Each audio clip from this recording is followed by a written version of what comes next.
we've been talking about behind the scenes here at Yeehaw Gaming Studios. We need a third mic. We need a third mic. We've now got Barack Obama here. Barry is very excited to be with us. However, the problem is, while we have a third podcast host on a literal level, we do not own a third microphone. So Barry's just going to be here providing emotional support, but he may chime in from time to time. Yeah, Wolf is currently cleaning up my pile of books. I've been working on the Geronimo video finally. It's going to happen. Geronimo is an impossible guy to make a YouTube video about. Conquest of Aperture, yeah, that's a big one. It looks like a title of a movie from the 70s. It's dry as fuck. He really tries to be... Is that the Herman? Or is this a different guy? Herman Lehman? Yeah. Who's the Herman? Was that the German little kid? Yeah, the German kid that got taken by Lipan Apache. Okay. Yeah, no, he lived in Fredericksburg. There's currently a Texas Historical Association or whatever, plaque there for Herman Lehman, and him and his brother both got kidnapped, but the brother got dropped off.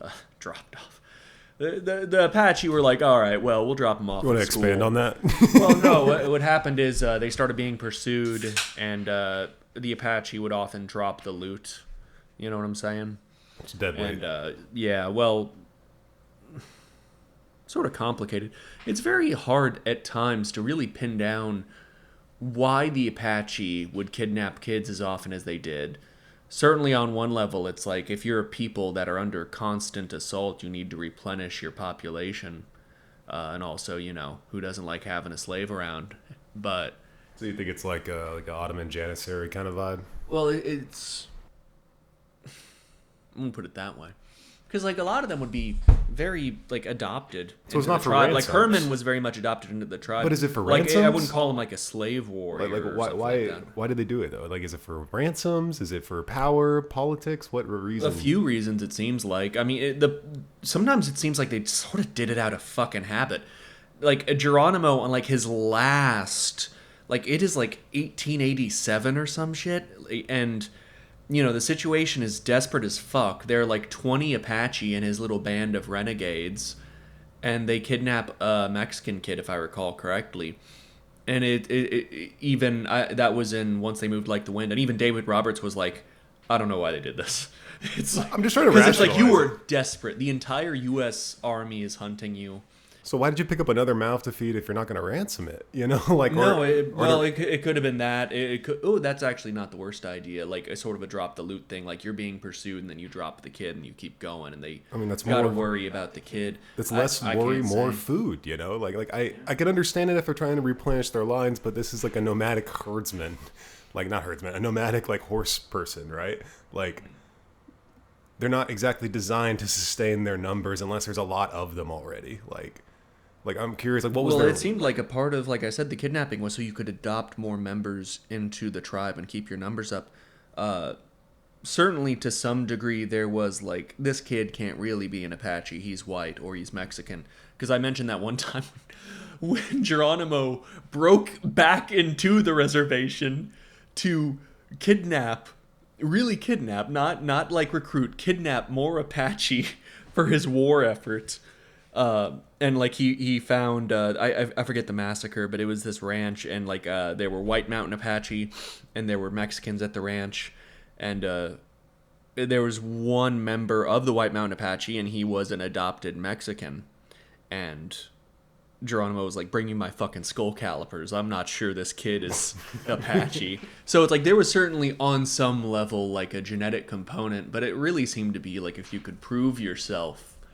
Prove your worth, so to speak. Yeah, no. Herman was definitely, he was very adopted.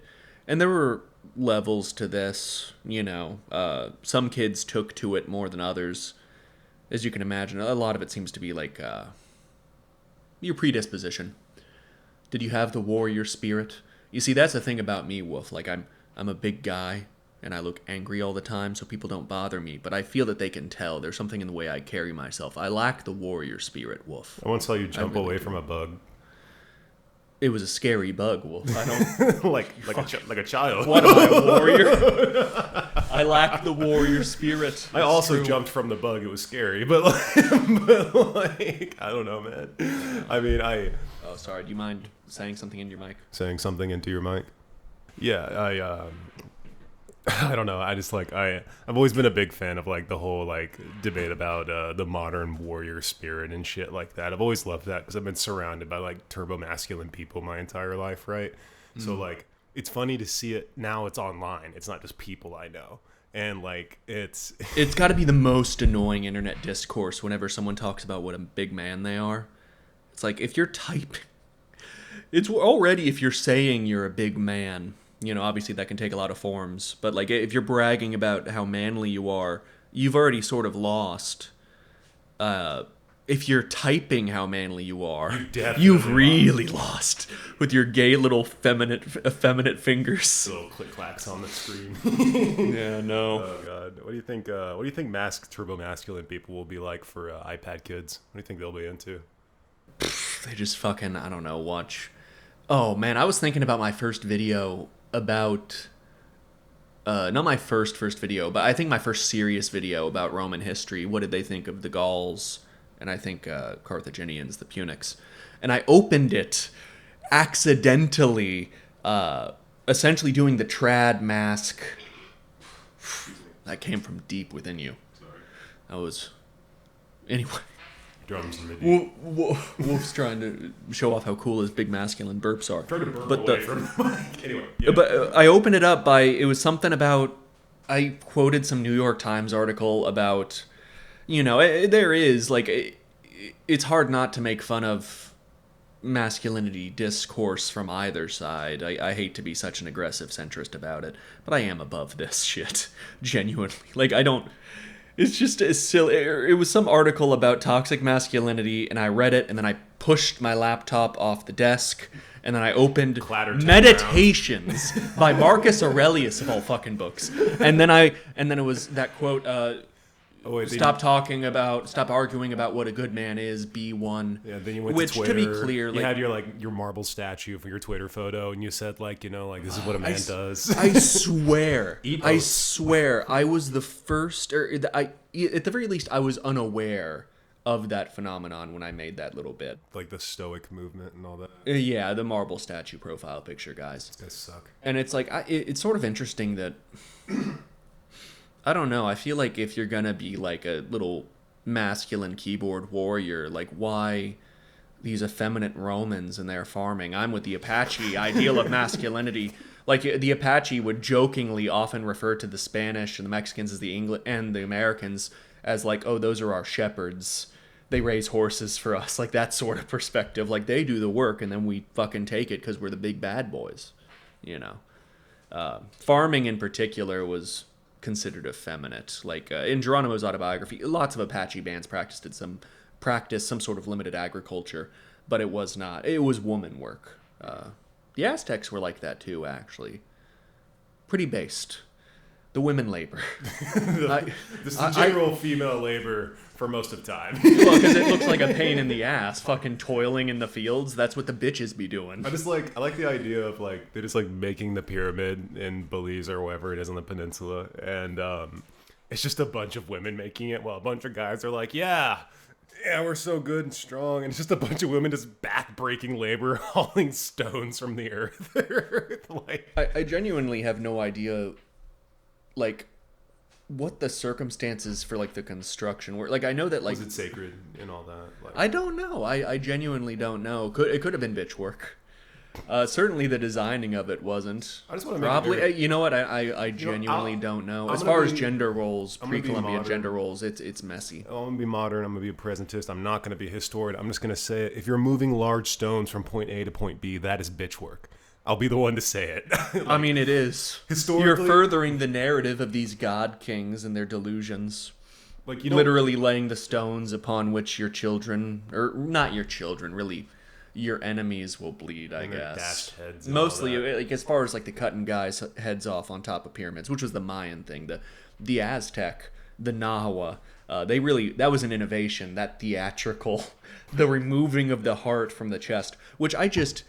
And to be clear, sometimes when I talk about this darker stuff, I worry that I sound like I'm so fucking Rust Cole, man. Because like he was so obsessed with the darkness, like that obsession was like his disgust with it. But like due to his obsession with it, he was accused of all these dark, grisly, ritualistic killings. Genuinely, if a body is ever found at the and when I run by there, I think all the time, like, fuck, they're absolutely... If I was going to dump a body in Corpus Christi... You should not do it there. Well, I don't know where you'd put it. Regardless, the shit that I say on here, if there's ever a ritualistic killing in Corpus Christi, people are going to come at me. Because, woof, could you imagine... If, first of all, the obsidian knives, you couldn't cut through a sternum with that. So you would have to do the incision under the rib cage and reach up through the chest and then grab the still beating heart and I guess tear. How much force does that require? Number one, I imagine it's sort of wiggly and squirmy as you're trying to pull it out. It's wet, oily. Once again, I lack the warrior spirit, Wolf. So you have handed me fish after you've taken them out of the water. I'm like, oh, get the shit away from me.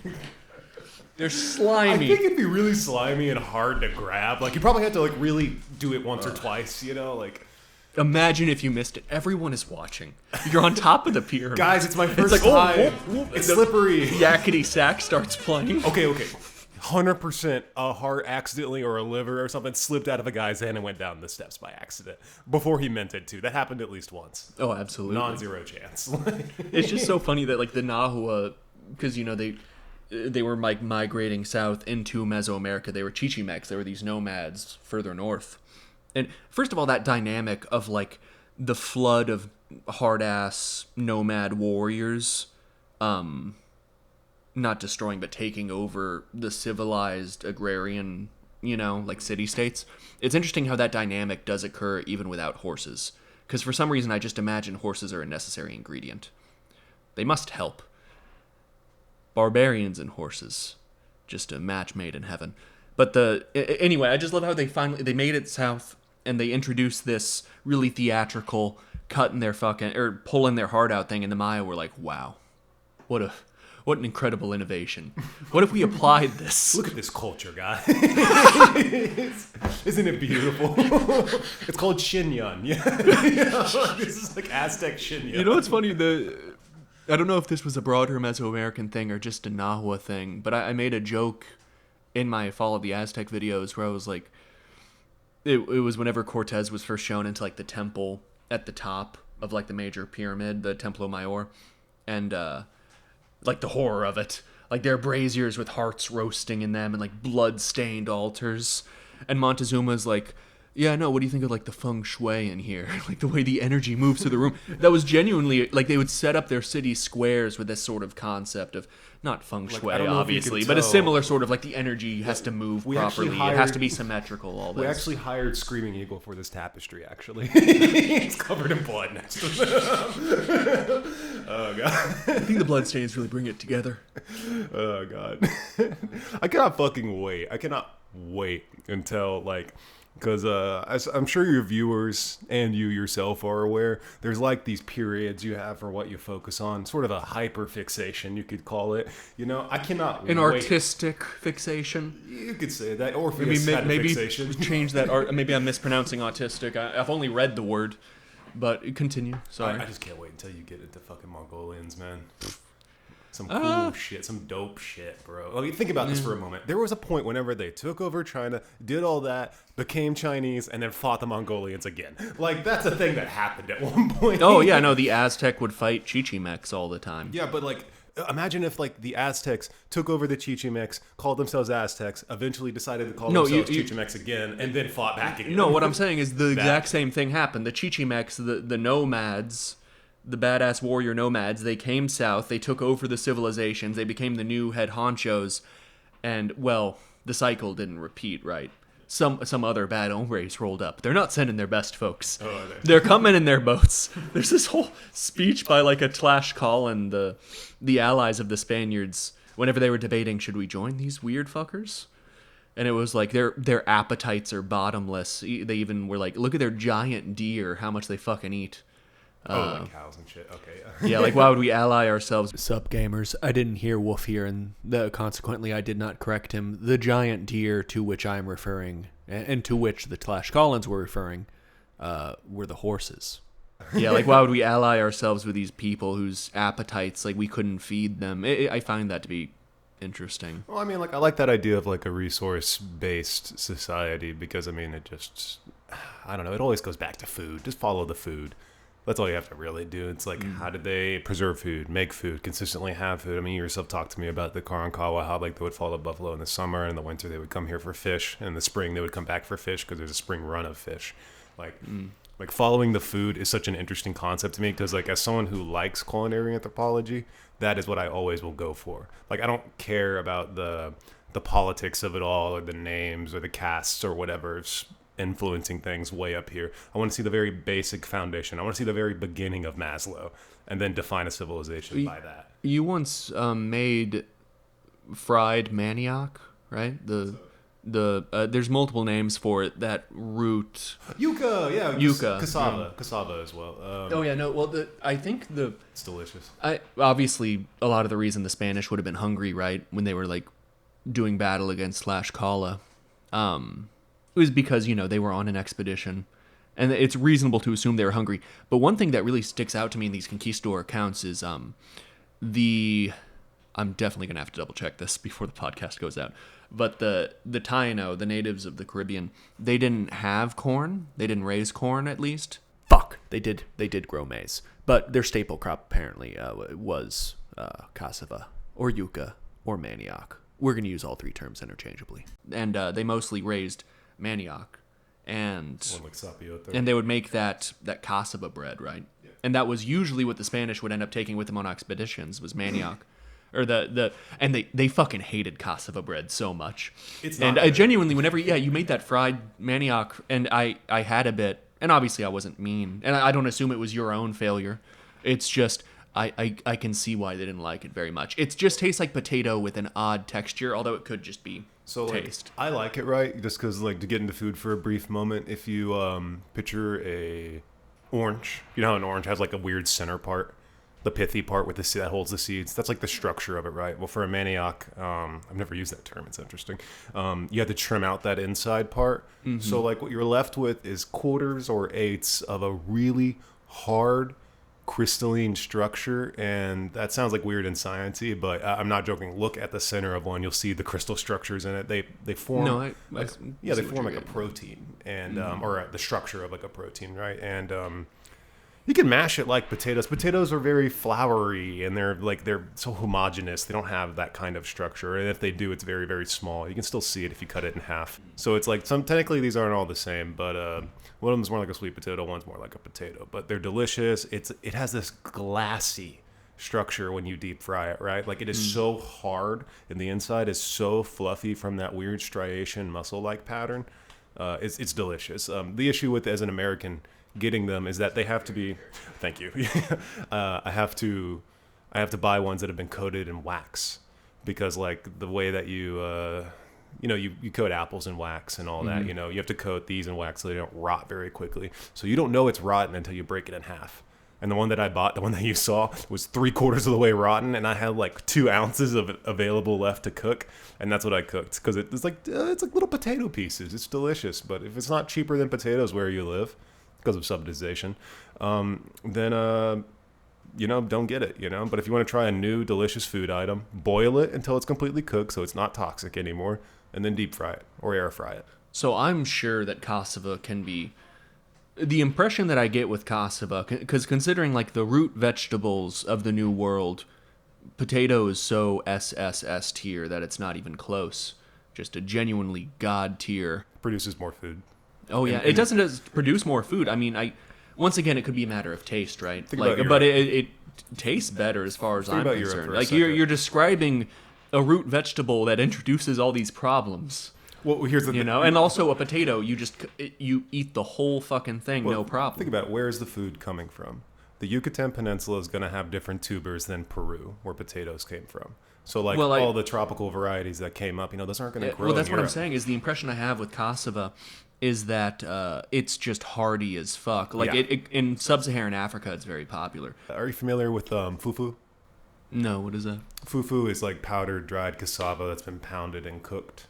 And it's sort of, it's like, picture like a scared white woman, like looking at some quote unquote That's the only ethnic way I food. can get off, Wolf. Okay, just scared white woman, quote unquote, looking at ethnic food. She's probably got fufu in front of her, right? There's an agusi soup and some fufu, and you just pick it up with your fingers and it breaks up. It's sort of a soft / cakey mix, and you Is it scoop. sweet? It doesn't really taste like anything. It tastes like carbs and salt, so it kind of tastes like a fluffier mashed potato, and you just you scoop That up. actually sounds good. Yeah, you scoop up your soup and eat it. And dude, we should eat African food. There's no African food in South Texas. That's not here. Mexican food is just triple S tier, which actually brings me back to the point I was trying to make. Sorry. That for the impression I get, and I'm not trying to put down my significant sub-Saharan African viewer base, but their skulls, Wolf. No, Right. Manioc. The impression I get, the Spanish definitely didn't fucking like it, and I'm not saying Mexican food. I'm essentially saying Mesoamerican food sounded fucking delicious. It's the only time I ever got hungry reading any historical account. Honey and chocolate. Yeah, no, they were eating. Potatoes. They were fucking. Well, you should think more maize, potatoes. That was those fucking Inca all on that shit. But sorry, Tamales. yeah, tamales made out of axolotls. Oh yeah, I forgot about that. Like the little arms are poking out. But no, whenever they the first meal they ate with Montezuma, these conquistadors, it was essentially corn tortillas and like smoked meat. Is the impression I got? You're telling me they started off with carnitas? That's how they got there. I mean, I'm sure it. Yeah, barbacoa. That's the word I was looking for. There we Something go. like barbacoa. I mean, I guess it would have been deer or possibly turkey. It obviously couldn't have been cattle.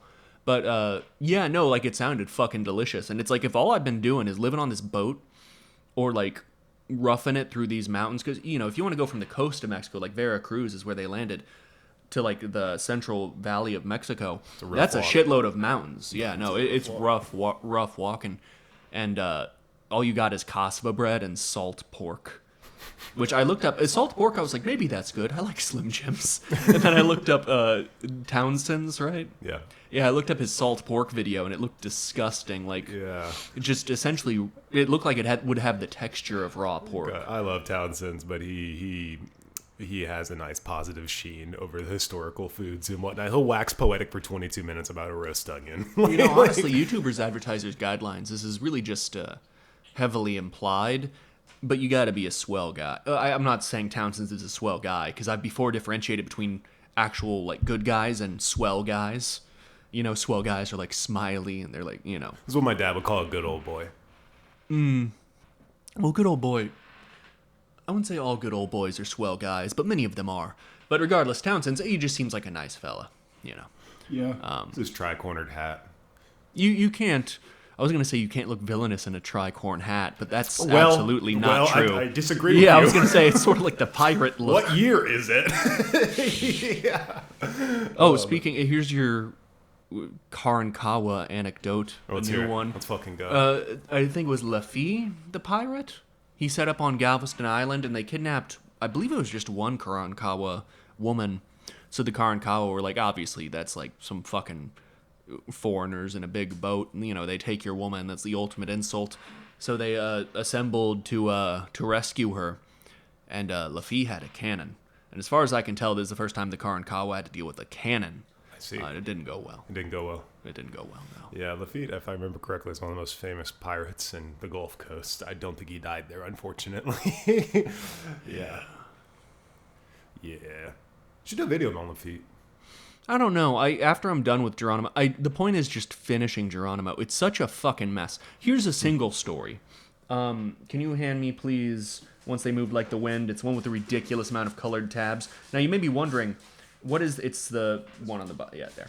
They all have a ridiculous amount of tabs, by the way. Yeah, well, the thing is, I sort of hate doing tabs, because if I'm just reading a book, I'll never use them. But if it's like this, like for a project, I know I'll forget. But Show attraction? You see, there's no rhyme or reason to the colors, Wolf. The colors are completely random. They're only... Why did I put show attraction? What I highlighted here is the Apache terror, which the villagers had begun to hope was over, had reawakened. In Nakori, a town of 313 souls, there were only 15 adult males. Quote, every family had lost one or more male members at the hands of the Apache. I don't know what the fuck I'm trying to say there. Show attraction. I cannot remember. But so what I was looking for is, this is, I believe, Geronimo's last escape. There were 3 separate escapes, I think just in the 80s. It's a mess. The problem is that he's a mess. The last Indian to surrender, you'd think there's like this drama, right? Like this real, like, gravitas to him in this final moment of surrender, this final moment of freedom when he comes down out of the mountains. But he was shaking, not with fear, not with anger, with delirium tremens. Literally, like to quote him, it was, I'm sorry, I'm shaking. I've been on a 3-day drunk. And I'm not saying that to put him down. Oh, I've been shaking after a 3-day drunk. Like you wouldn't believe. Yeah. He's there's the hopelessness is so. There's usually like almost a decorum to the hopelessness of the surrendering Native American. Not this one. But it's with Geronimo. No, because it's his 3rd fucking time. And literally, the time before that, George Crook, there's argument whether or not Geronimo captured Crook, or if Crook captured Geronimo. It's this whole thing that I really can't get into at this point. But it could have been a product of confusion. I might be mixing up 2 separate surrenders. No, I am. No. That's a different time. This is another time that he surrendered to George Crook, and it was much more clear. Still shaking. Yeah. It was much more. No, this is before that. He was like, Crook was like, listen. He didn't even look at Geronimo in the eyes. It was very much like, what are we doing here at this point? Fucking follow me to the San Carlos Reservation. For the love of God. No, at this point, that deal was done. You don't even get to live in Arizona. Follow me. You're going to go live in Florida as a prisoner for 2 years. Then you get to come back to Arizona. And that was the deal that Geronimo later thought he was getting, too. That deal was fucking off. Because what he did is Geronimo was like, okay. And then, like, that night, the U.S. Army slept, obviously. The Apache partied. And as they got drunk, they were like, what if we just didn't? And they, again... escaped again. Doesn't this happen over I'm not and putting over down though? the Apache. I'm putting down Geronimo. And I'm not even trying to put him down. He was in... the way I'm going to introduce the video is I'm going to talk about how Geronimo believed that he could not be killed with a gun or a bullet. Unfortunately, he does not say that. I cannot get this directly from his mouth. It's all secondhand. But there are multiple separate sources saying this, so I believe it's true. He thought a voice told him. The Apache obviously had a lot of deep supernatural beliefs about like power and having power. But he said a bullet could not kill me. And he genuinely believed this. And that was not a blessing. That was a curse. Like, genuinely, his last words were, I never should have surrendered. I should have fought until the last man. And when I look at him and his story, the constant escapes, it's essentially him begging, fucking dome me in the desert. Just do it. Like, fucking, I want to die fighting. And he just couldn't. And How do the Apache feel about forgiveness? That's a very good question. Geronimo, near the end of his life, definitely desired forgiveness. He harbored great guilt over... actually, here, I have a passage. I don't want to spoil the whole video. It's just that Usen forgiveness it's commonly attributed okay. For Naichi, I don't know. I will learn before the video. Naichi is an incredibly important figure. Famous painter. Last...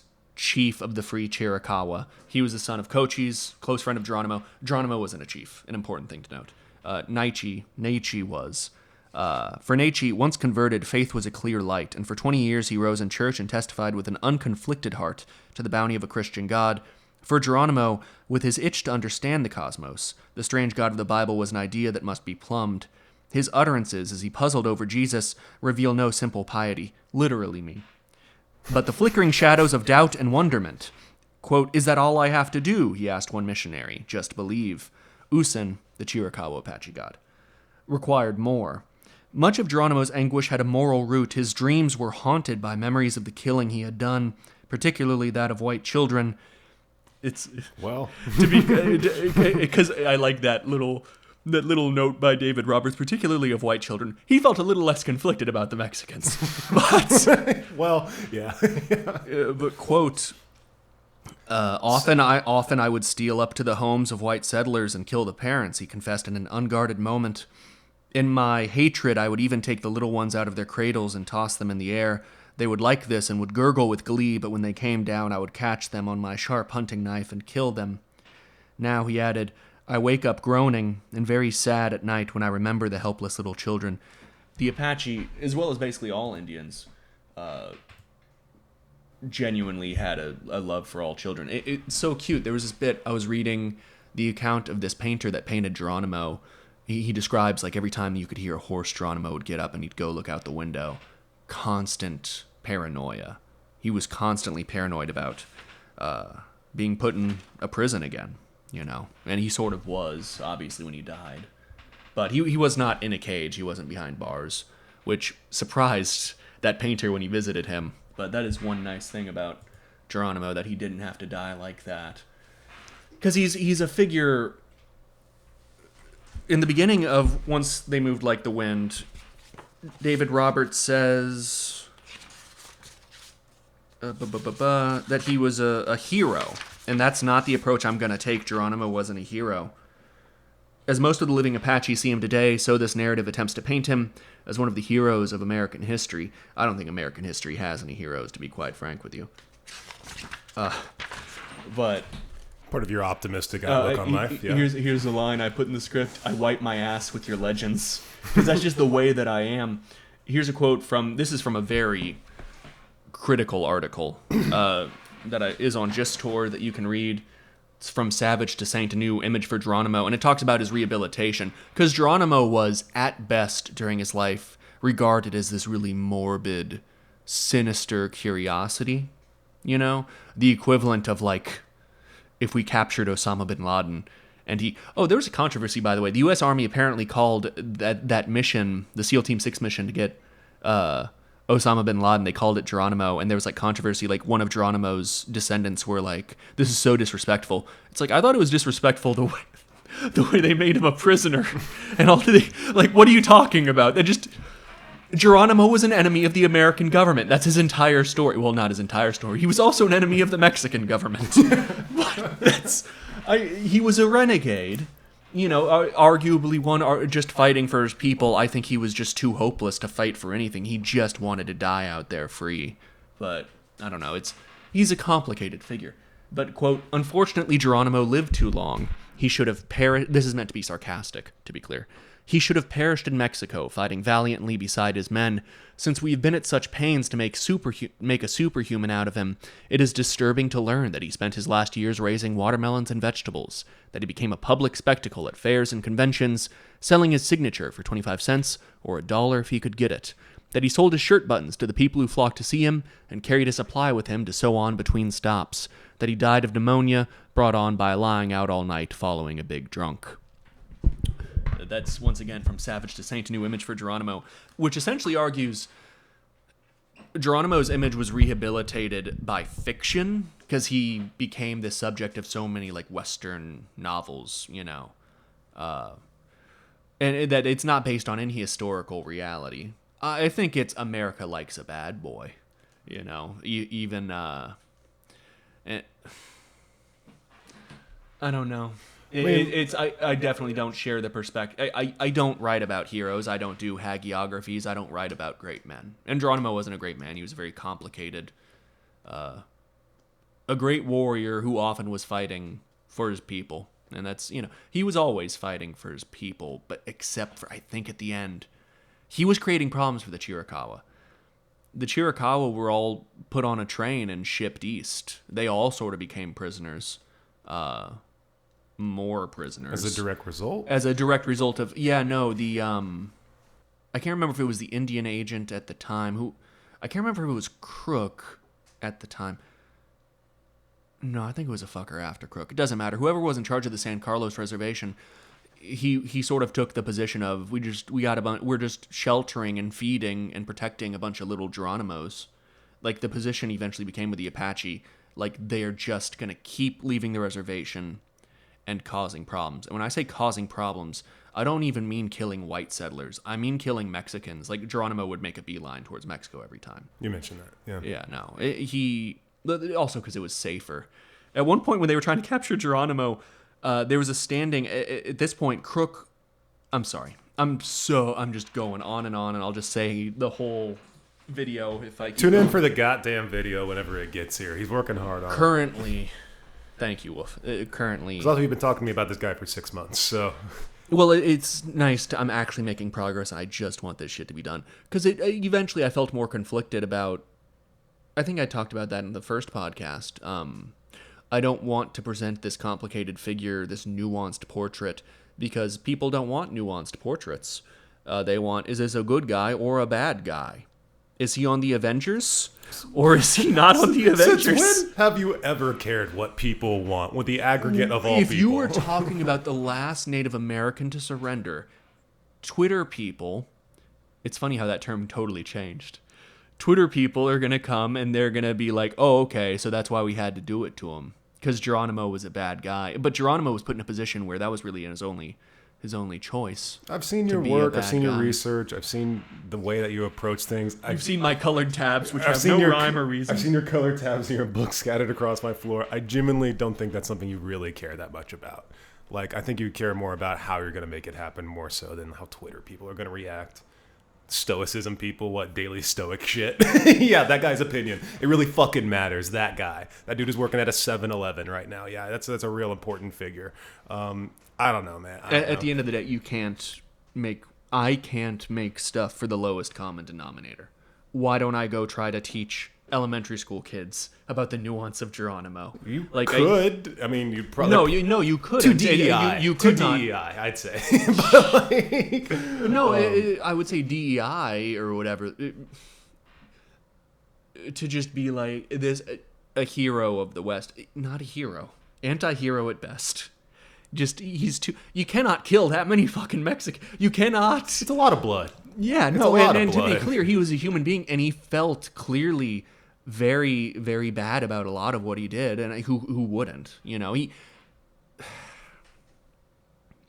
he's the patron saint of either massacres or the patron saint of vengeance, and I'm still not sure which.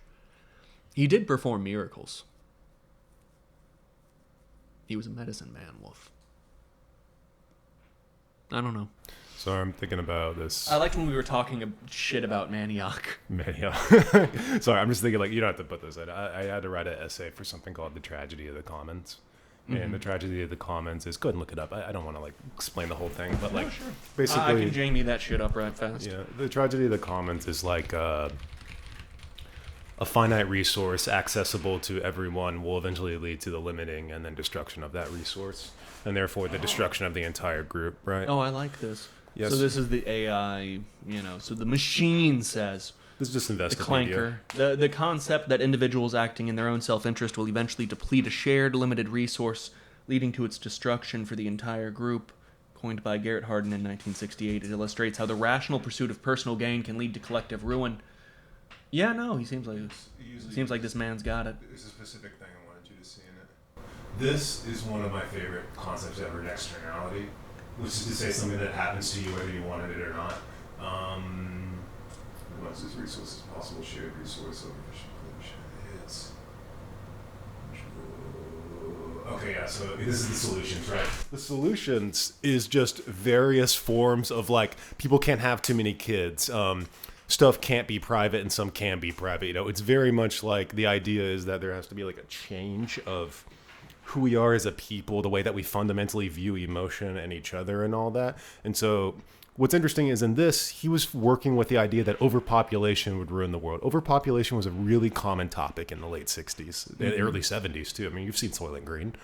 It's interesting that was their fear. Well, that and oil running out was a big fear back then, because, I mean, it's been 20 years of good times. What's going to happen next, post-war boom and all that. But, and not shockingly, right around that time, that mid-70s time, that's when it all went down. I just think that this is interesting to me because we don't really now here we are 60 years later, we don't really need to worry about overpopulation that much. We found out that through time and study, and as thing goes on, populations naturally have less children. They just have less children in more and more developed economies and all that. And not that there's developed and less developed economies. I mean, as if there was a scale of development, the higher you go this way, the less children you have. And that could be for a number of reasons and all that. And I just think that's interesting. I take issue with that. So I'm going to make a super... Don't take my podcast shit too seriously. Let's hear it. So what I was often surprised by with Native Americans is how not the Apache. This was not the case, but Eastern Woodlands. It seemed like not many children were generally had, and that's because women in general had a lot of rights. Like this is in 1491 by Charles Mann. I'm not sure how controversial this is an idea in academia, but the concept that women's rights can be attributed partially to European colonial women would just observe that these Indian women didn't have to pump out 10 children and get the shit kicked out of them all night by their husband. The Apache, to be clear, they'd cut off the noses. They practiced polygamy. They'd cut off the noses of the wives that cheated on them. Like, real brutal shit. Which is part of the reason Geronimo did one of his breakouts. I would love to hear, the talk between you and a gender studies teacher about this specific point in history. I would get destroyed because I'm just... Well, you'd listen, you'd learn, oh, yeah. That's why would I want to do that, Wolf? Because it's cool. From a woman? Because... So... I just think it's cool. The developed economy... there's... I guess you could argue... I suppose this would be the Marxist position that as capital exhausted... capital essentially dictated the changing of gender roles. Women had to be more productive to serve the interests of the capitalist class. But what is the capitalist class again? Those that own capital, the means of production. So land, machinery, investors is the diplomatic term. Because I never read Das Kapital, so I'm curious. I haven't read Das Kapital. This is just the textbook definition. Okay. I was just curious because usually they have these brackets of who is who and where and how they interact with each other. And clearly the capital class, as you stated, is the biggest one, the not the biggest, but the most powerful of them all. I really expose my ignorance the second we move into politics or philosophy. I genuinely don't know. It's about faith. Just believe. Who cares if you're wrong? I don't know. The capitalists are people that I don't like, Wolf. The good capitalists, though. The good ones, though. The good ones that don't like the trans. Like BP and ExxonMobil. They're the good ones. I saw a commercial. It had lots of green colors, and it was a Shell commercial. So I'm pretty sure they're on the up and up. Bro, they're doing the good business. Dude, I hate fucking getting these commercials, right? Because one, I am a marketer and a former environmentalist, environmental scientist, right? So going into... Every time I hear something that's advertising or PRing or marketing some form of a new plant or some process or something they're going to add to Nueces Bay, I know exactly what the fuck it is. I know exactly what you're doing. I know that these cool little cartoons and everything make it look nice and children will be happy and all that, and maybe a few more cents will be taken away from your taxes every year. And what happens is that you destroy a bay system. You rob the opportunity for this area to have different jobs other than just the industry that's here. Diversification of an economy is the way that you make a successful economy with happy people. Diversification is what breeds happiness. Choice, where you don't have to have faith in a system that protects you. The system already protects you because it's diversified enough. That's my issue with all these stupid fucking greenwashing commercials and all that shit, I believe that most of our problems are fundamentally unsolvable because the problem is just us. I can't. Our appetites are too big. The earth isn't big enough to support them. I disagree. I just think that it's... It seems to me that the shit that you introduce is sort of... I should read a book about this. The problem is whenever I try to... Read his essay. This is an essay. Just read it. It's not that long.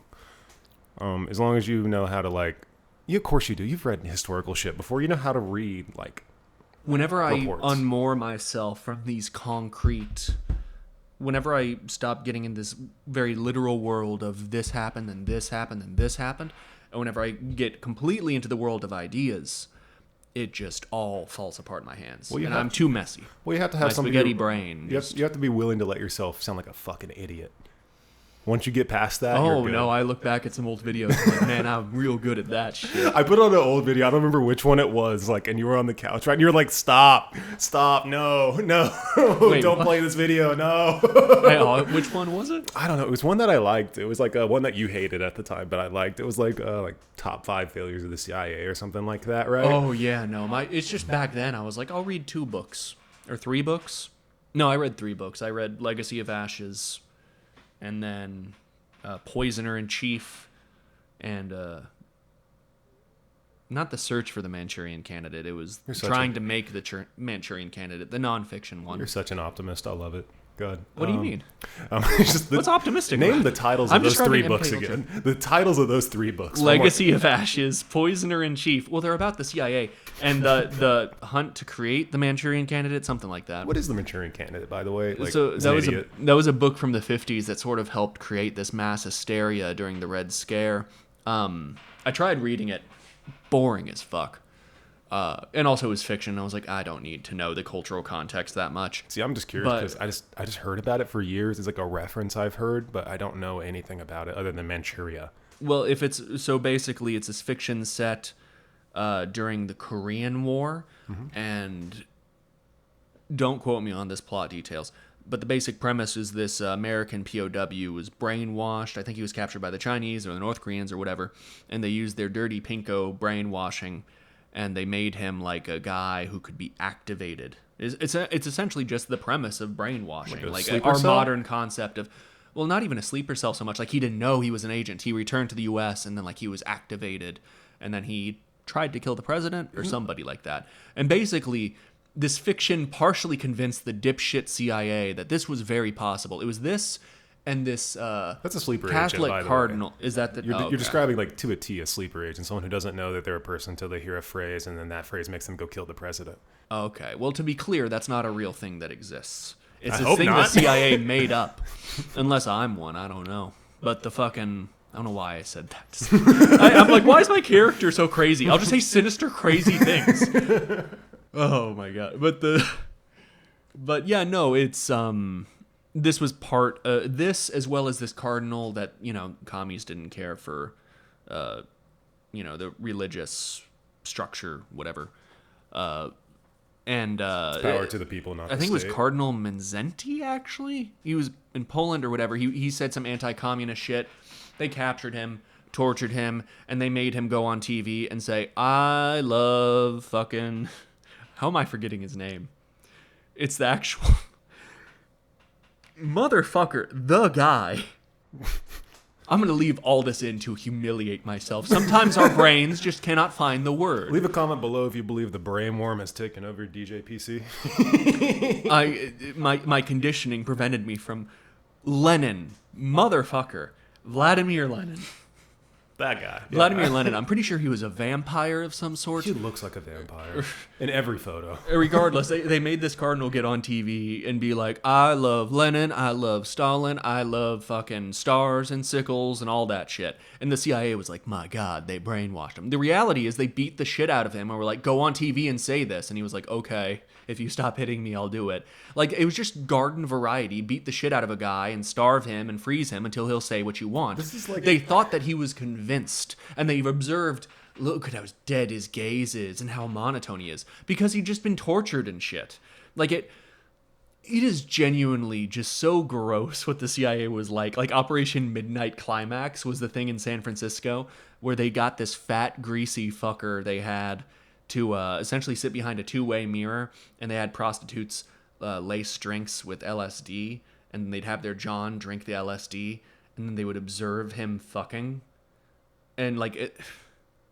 Can you explain to me why?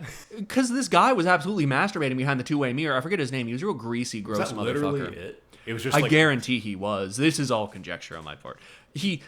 One must assume. This is it's sort of like how, sure, the conquistadors didn't write down, and then I raped this woman, and I raped this woman, and I raped this woman. But there are a lot of Mexicans around, Wolf.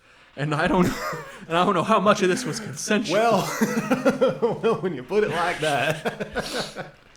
I love the Frank Reynolds bit where he's like, no, the Spaniards banged the Aztecs, turned them into Mexicans. I want to talk about gaming for a little bit. Hell yeah, there's not enough gaming. We're going to Yeehaw. I'm sure there's people who are listening to this who are fans of Russian Badger, as am I. You're not super familiar, but just a popular YouTuber who made animations with Source. Now his claim to fame. Yeah, I've watched your stuff. I'm definitely impressed by the production quality. Yeah. The shit post production quality, but you know what I'm trying to say. Yeah, for sure. And it used to be way more like funny guy funny moments. Like, he's been a YouTuber for like 15 years. But what was it? Wait, what was I going to talk about? Oh my god. Russian Badger. Oh yeah. How he raped streaming the Aztecs and turned them into Mexicans. I like Russian Badger. He did not. We're canceling Russian Badger for making the Mexicans. Anyway, before I start beef, I'm a big fan. He made a video recently about oh my god, or he's making a video, I think, about a FPS called Active Matter.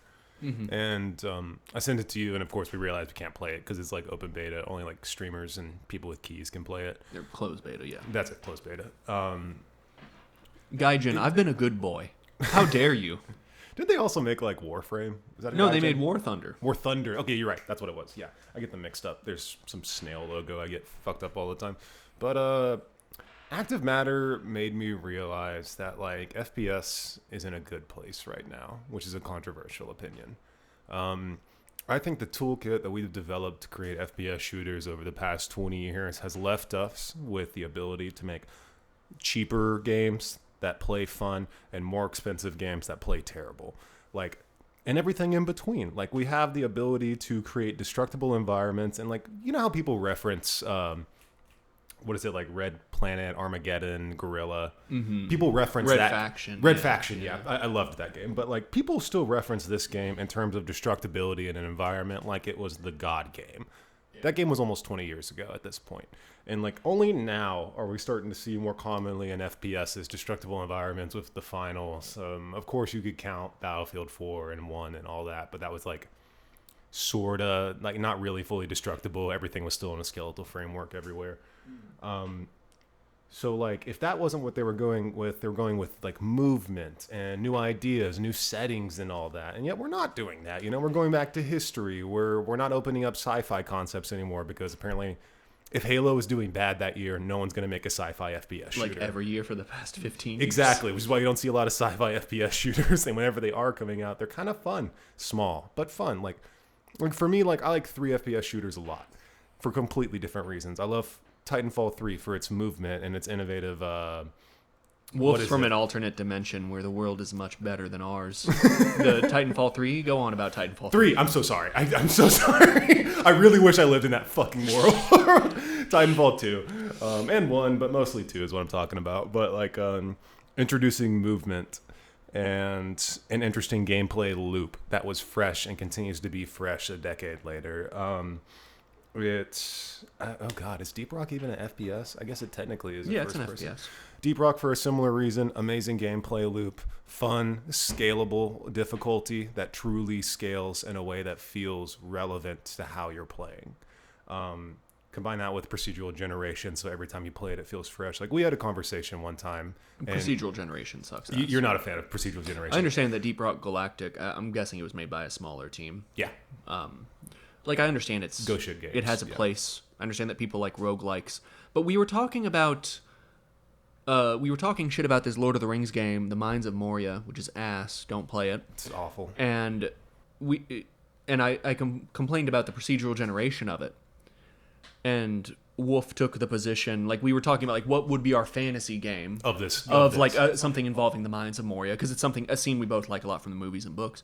And you took the position for some reason while describing as far as I'm concerned, it's a cost-saving measure, and it's a way to make more game than you can afford to make the right way.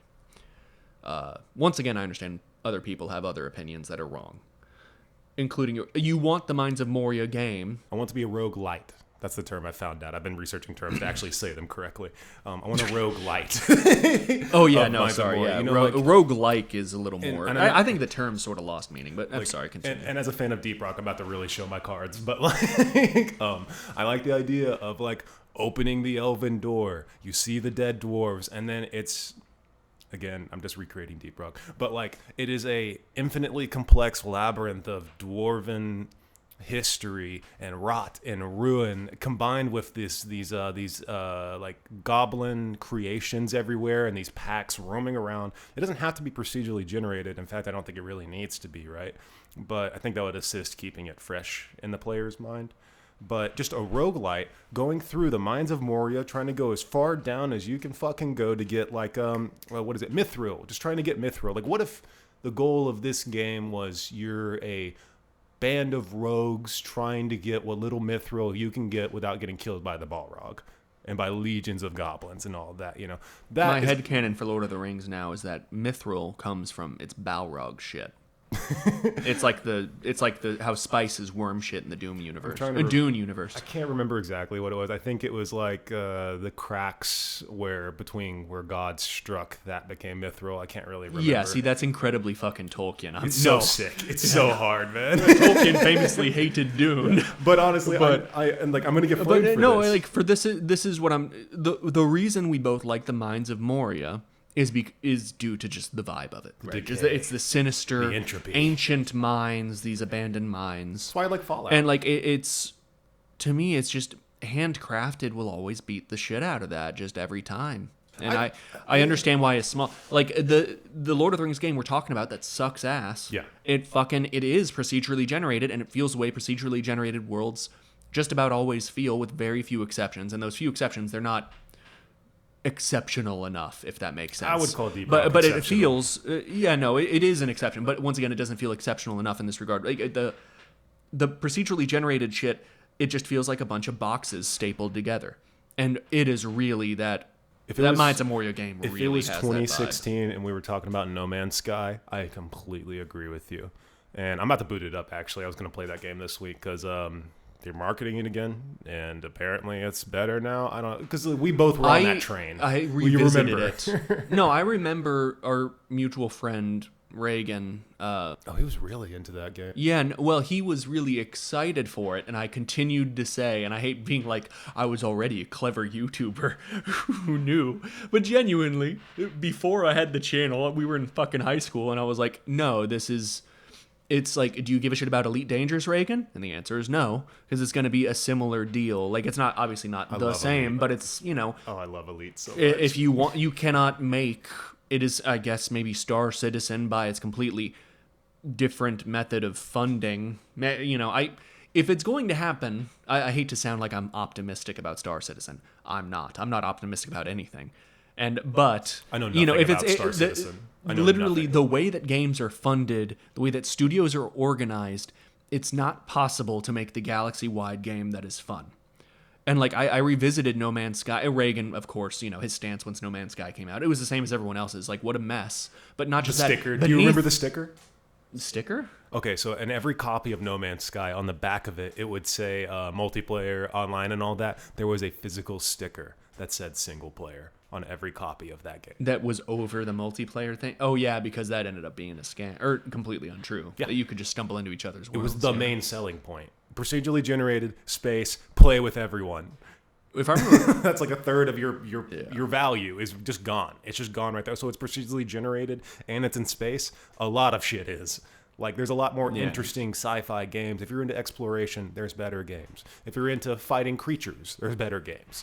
So, like, why did you take 33% of what made this game worth a shit and get rid of it? That's my issue with it. And but I'm so disconnected from the discourse now. So maybe it's already reached this area or reached this place. But it should reach this place where procedural generation, like the No Man's Sky team, Hello Games, it was a small team.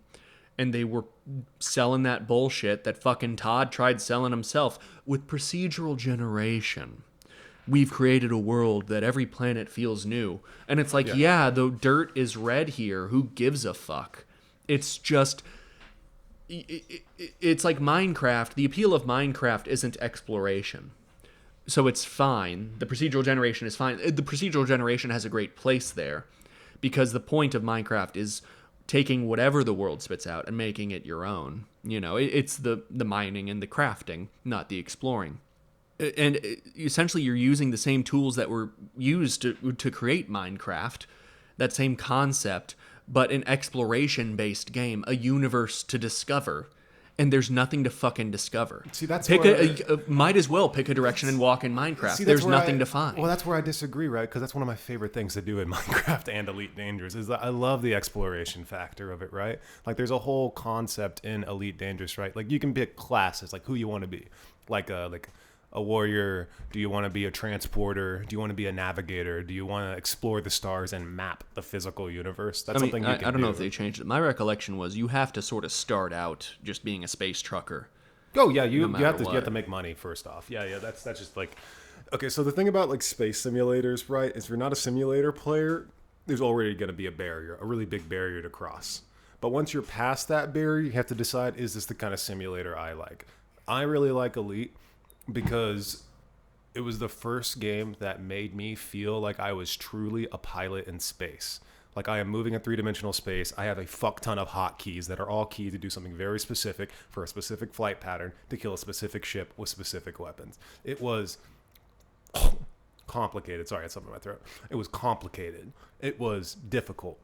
And it was just a hard game to play, and it's just fun to me. I just like that. I revel in that complication and that just all of it. It's just fun. I remember like the first time I ever bagged like a bounty, I got like 13 million credits out of it, right? Because I just happened to go. This is the problem. You're saying you liked exploring in Elite Dangerous, but you're not describing exploring. You're describing. Do you enjoy exploring in Euro Truck Simulator? The answer is no. No one does. You're describing enjoying the simulation. Well, you have to explore in Elite to do certain things, right? Like, let's say I want to do. What have you found in Elite? What have I found? Yeah. Celestial bodies, things that a few players have found like that, a few alien species here and there. The game has changed so much since I played it. It's been like 4 years since I played. Oh, yeah, I did see one clip. I remember when they were going to do some expansion. A guy just FTL traveled and a alien ship stopped him and scanned him, and that was cool. Mm-hmm. But see, that's new. I haven't gotten to that point quite yet. This was years ago when I saw this. Because when they added the alien thing, I stopped right before then because my life was falling apart. So I got to stop playing Elite. That wasn't helping. My job is a CDL licensed long distance trucker. I loved playing Space Truckin' by Deep Purple as I hit the hyperspace. Though I was a big fan of that. But like I feel like, if you like simulators that are like super uber realistic, but just friendly enough to keep you engaged, Elite is a fine game. But the issue is they kept adding things to Elite that weren't fun. No one wants to go on planets. It fucking sucks. Yeah, that's my point. The exploration sucked. No, that's a different thing. Exploration versus doing something in the game specifically is bad. Like, going into the game itself, you can land on a planet, exploring take out the defenses. In a ship and exploring in the whatever space buggy you could get. Mm-hmm. They were both dull as shit. Yeah, it's a dull... Because there's nothing to find, there's nothing to do. It's a dry game. Because an equation made that planet. And I guess you could argue an equation made the universe, but it's a better one. Well, it's just the terrestrial aspects of Elite are some of its worst aspects. And the people who really like that game... I'm a guy who appreciates the game. I don't love it. But like, I like certain aspects of it. And I go in, I boot up, I play it, I have a good time, and I leave. Name, for me... a game with procedural generation that is fun to explore in. Yeah, because you get to go out and map shit. You get to go from one side of the universe to the other, and you have goals and objectives that make you want to do that. And if you don't feel that investment, but you're not describing like exploring. You're picking a direction and wandering. And No Man's Sky, after the narrative came out, like, oh, actually, it's good now, and I launched it. I like to explore, and that's what I wanted from it. And maybe it's fun to sit down and build a base or whatever, but it's definitely not a candy-coated orgasm game. It's not those kind of... No, I understand. Like, I've played and enjoyed Elite Dangerous for like 20 hours, but in its capacity as a simulator. Yeah, I mean, that's what it is. Because, like, even the space stations, there's two... if I recall correctly, there were two types? There were only two, yeah. There was the cube and then the long one. There's really just, you just do some space trucking. And I know you could do other stuff, but, that still doesn't fall under... it still boggles my fucking mind that they tried that Bethesda, of all studios, Oh yeah. tried to make a game with procedural generation forming the bulk of the content.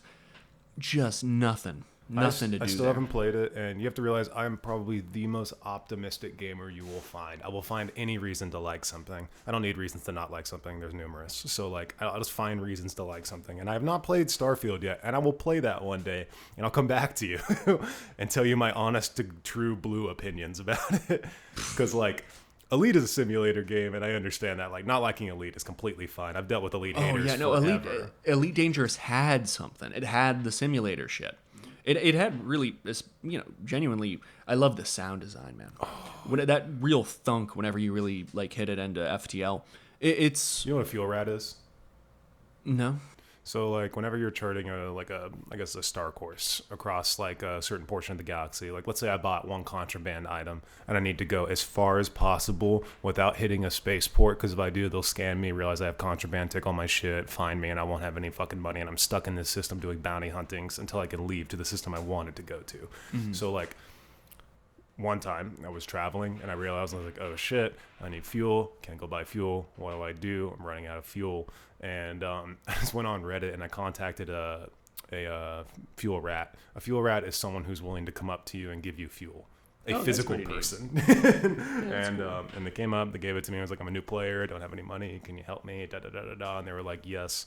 And they also gave me like a shield generator, I think. But part of the deal is that then you have to become a member of the crew on their ship, an indentured servant to work off your debt, and you'd become their Discord kitten. That would have been so much fun. That would have made the game even more fun. It's a game. Have fun. He formed and responded. That's before. We're gonna pretend that. Wolf, I said you become his Discord kitten. What's wrong with that? I got little bells on my neck. I want to be his pretty little Discord little girl. choker, I don't see what's wrong with that. I want to be his oomphy. I can tell you little aspects of Elite I like, but like just one last Elite thing. I love the fact that you can specifically target certain systems on someone's ship. I like the fact that I can take a torpedo, one of the highest damage things in the game, with a small ship. I have like 2 guns. One of them is a torpedo. You see, I like doing that too, but in FTL, faster than light. I haven't played, but that genuinely, I enjoy that. That game genuinely feels like it has better exploration, quote unquote. It's all text based and it's 2D. You just jump into a new place and it's like a D&D campaign type thing. You just read a text box. Yeah. And it tells you, Lord Balthramas has rolled up and told you you're going to be his Discord kitten. And it's like, oh, do you agree to become his Discord kitten or do you want to kill him? And it's like, I'm going to kill him. See, and you target all his shit. As a recovering COD gamer, like I was never really into any like text-based stuff, turn-based stuff, really anything like that. Like the oldest format, quote unquote, of game that I like would be like City Builders and Civ Builders and all that. And even then, Civilization is not a game that I really like to play that much. A game I need to play with you because apparently the Polynesians are going to have a comeuppance, and or they're going to have a come up. Well, I love picking the Terra map and playing as Polynesian. See, that's funny to me. Like it's just that of all the games that I like, they're very much dopamine-esque. Like I love my instant gratification. I love that shit. And the games that I play that aren't like that, I really, really like. Like Elite, not an instant gratification game. No, I would say I don't play. Like Minecraft, obviously not. But like games like Titanfall, your Deep Rocks, your Battlefield 1s. That's the third other game, by the way. Battlefield 1 is an amazing FPS. And again, a completely different reason than the other two. They're just... It truly captures the feeling of... being slaughtered in a trench war and the meaninglessness of conflict. Yeah. Which is my diplomatic way of saying I find it very boring how I just die instantly. I really do feel like an ignorant farm boy in over his head as I get sniped yet again by some asshole. The beginning story tutorial of Battlefield 1 is you running through a muddy field surrounded by like land ships, and you're just dying, and it's showing you the names of people who were actually dying in that field. No, yeah, I actually do remember. Like, you died, Franz. You died, man. Yeah, no. That was very... That was just... 1 was really fun. Everyone who played 1 likes 1. That's not a new fucking take. Do you want to talk about how... Let's actually talk about politics. Okay. The upcoming Civil War. The Grain War, yeah. I cannot... So I don't know if I've said this on the podcast yet, that I've become so disconnected from discourse. You're all too annoying. Maybe the algorithms got annoying. Maybe I'm addicted to annoying myself. And so consequently, my algorithm will always just end up being... Because I'll only interact with... And look, like the I'm begging you to stop caring thing was partially a message for me, which I very much managed to listen to. I still say that to like myself. I wouldn't... Really? Don't take the bait. Don't take the bait. Good. Just keep going. Good. Don't Palpatine me. That video did well. No, no, the bait is fucking Palpatine. Give into your anger. Feed the fucking algorithm. I genuinely say that to myself just because, like, dude, it's especially recently with all the shit. It's just like, just don't comment. Don't comment. I don't need to say my opinion here. Yeah, who gives a shit? Either it's a 14-year-old with a dumb opinion, or it's someone that knows what they're doing, and they're trying to bait you into, you know. I guess what bothers me is that for the terminally online youngins who are growing up, is the idea that maybe they're going to begin to think that this is what discourse is, this is what human interaction is. That's the big talk right now. This is what the marketplace of ideas looks like. People throwing their really... The most controversial take you can construct is the only one worth sharing, you know. I mean, for antagonistic people, I mean, that's going to be the nature that they pick, and the pessimist will naturally feed them as time goes on. It's just not being either one of those things, you know? Like, there was a guy on campus, I did not engage. It sounded like his position was we need to be more Christian to stop more assassinations, like the Charlie Kirk assassination. I have a few opinions on that. Again, not going to take the bait, but continue. Yeah, no, I was like, I'd have nothing good to say. I like the... He was sort of hitting upon the stuff that I talked about in my essay about the that you don't get to decide what people deserve and this and that, which I believe is good. But, you know, the messy part comes in when it's like, was Charlie Kirk deciding what people deserve? I've never been engaged with Turning Point USA. My familiarity with Charlie Kirk essentially is that he liked drinking dog cum. That was the meme. I think so. Yeah. Just gallons. I'm not trying to speak ill of the dead. Maybe dog cum tastes good. I don't know. This is what he really liked, you know. Like, and he really stood for what he believed in, you know. Drinking dog. He died as he lived, drinking gallons of dog cum. But oh man. But it was actually this is my most conservative opinion. Absolutely, is on the Second Amendment, that it cannot be fucked with, because I know what the American government does when they take away your guns, why they take away your guns. I know what they do to non-American citizens who, you know, and it's I was watching the Channel 5 interview, the guy that was debating Charlie Kirk as he was assassinated, and the clips that I saw were apparently he was saying trans people shouldn't be allowed to have guns, which it was something about like there was a disproportionate number of trans people shooting in mass shootings, and I think we both know that's not true, but like frankly I would have assumed that were true based purely, to be clear, that assumption would be wrong. The guy that was debating Charlie Kirk, he's a fucking number nerd, and he did all these numbers. I hate the numbers, Wolf. The way that they come in and they disprove my random assumptions that I'm absolutely firmly believe in for no reason. But yeah, no, he was like, no, the numbers don't pan out. They are disproportionately not. The numbers are disproportionately cisgendered people are doing the shootings and all this and that. I can't remember where I was going with this. It does seem like, but it's just like that is fundamentally un-American to say no. This class of people cannot have guns, based upon whatever their gender identity, however you want to slice it. I understand there are Second Amendment exceptions for like convicts, which like violent offenders and all. Yeah, I don't know the details on how that even works. It's just, you know, my general position is just pro Second Amendment. It's like, what a fucking libtarded opinion this Charlie Kirk has. I have to cut it out of the pod. No, you don't. No, you don't. No, I do. That's part of the problem. Is, to be clear, in general, I'm not in favor of shooting people when they're talking. It's just, you know, that's it. I don't think you should shoot people when they're trying to talk, regardless of how. Once again, I'm trying to say I don't know most of his rhetoric. The little bit that I heard, I found wrong, and I firmly disagree with. But shit, where was I going with this? He was just another guy who just took data within and without of context. Well, no, what I was trying to say is like the YouTube, me constantly getting got, and it really is disturbing how he sold the town square to Silicon Valley, and now they control speech as they do.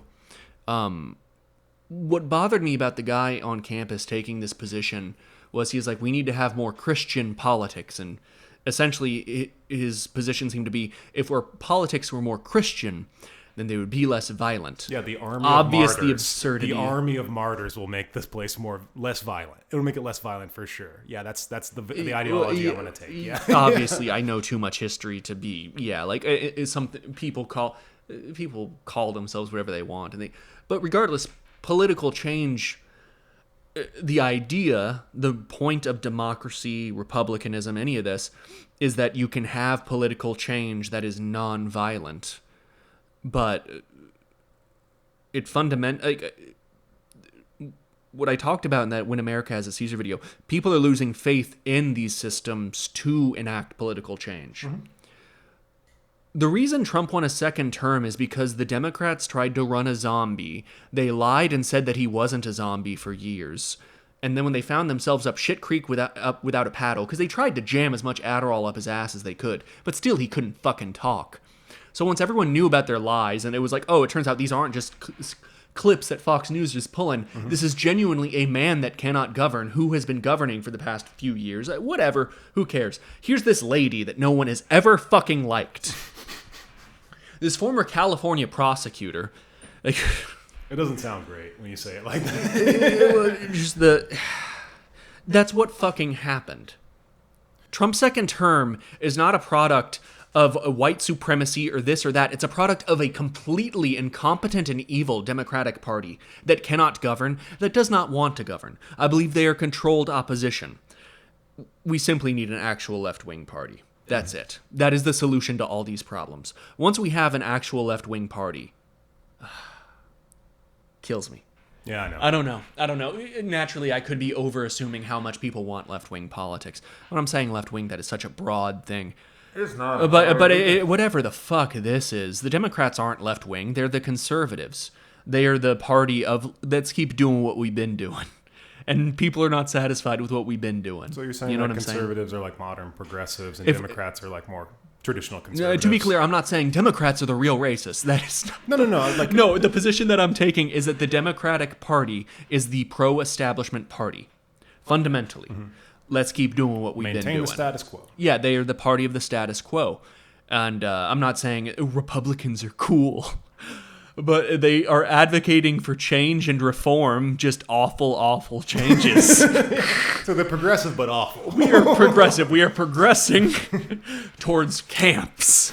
And we're going to put people in these camps, and that is the solution to our problem, Wolf. Yeah. Dare I say the last solution we'll need, Wolf. We're progressing toward a dark future where there is only war, man. That's what it's fundamentally people have lost faith for the systems and structures that we have to enact change, and the political violence will continue until the systems can fix their shit and demonstrate that popular change is possible. That's it. Here at the Yeehaw Gaming Podcast, we do not condone political violence of any type. We don't condone any. Not one bit. No, don't say anything. No, we don't condone that. No, I genuinely don't condone political violence, but it's going to continue to occur until the systems can... Balls in your court, establishment. Like, fuck, man. The reason Geronimo kept running around and shooting all these people is because he believed that what he wanted could not be achieved in any other way. And what he wanted was to be treated like a human being. Yeah. Yeah, our channel's getting deleted. That fast? 2 episodes? What I love is the yoke. I love the feeling of the yoke on my neck. You know what we could do? What? Like, I love doing this, Bobby. This is fun and all that, but I'm not going to even edit this one. I'm going to send this one right to you, and we're going to fire it out. Sounds good. No, I think we had a good one today. Do you ever feel like, you ever just want to, like, sit down and just play a game together and just record it? Oh well, yeah, no. I mean, it'd be fun to play Halo again next time. Anytime you want to bring your console over. Maybe a game you're good at. That'd be good too. What the shit? That'd be something It's because back then I was still trying the California sober thing. No. This is the issue with California sober is that you go to your friend's house, okay, and you say, "Hey, let's boot up Halo 3. I can do all skulls," and we don't make it past the first group. And I was like, hey, maybe we should turn some of the skulls off. You're like, no, we're gamers. We can do it. We can't fucking do all skulls, man. The elites are too hard, okay? They're too fucking hard to play. Oh, wow. We were playing Halo 3. Wolf is really exposing his lack of knowledge of Halo lore. At that point, the Covenant, the elites had the Sangheili had broken with the Covenant Wolf. And it was actually the brutes. It was Reach. Okay, we were playing Reach. Halo 3, not Reach, you son of a bitch. Reach, because I hate the weapon bloom. It doesn't matter. Thanks for stopping by. I gotta go back to fucking class. Give me suggestions of games to play with this fucking gamer. Okay. Be kind to others. Goodbye. Yeah, let's play Kirby. Fucking weak-ass game shit. Adios. Subscribe. Don't commit political violence. Don't put... Write a letter to your congressman that Charlie Kirk should be brought back from the dead. Together, we can bring him back. The stone will move in 3 days.